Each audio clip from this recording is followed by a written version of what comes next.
تصدیق کرتی ہے اور جو اس لیے نازل کی گئی ہے کہ اے نبی تم مکے اور اس کے آس پاس کے لوگوں کو آگاہ کر دو، اور جو لوگ آخرت پر ایمان رکھتے ہیں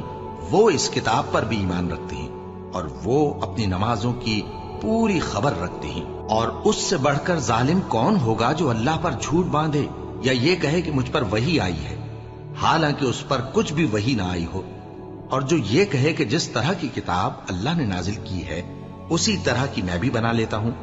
اور کاش تم ان ظالم یعنی مشرک لوگوں کو اس وقت دیکھو جب موت کی سختیوں میں مبتلا ہوں اور فرشتے ان کی طرف ہاتھ بڑھا رہے ہوں کہ نکالو اپنی جانیں،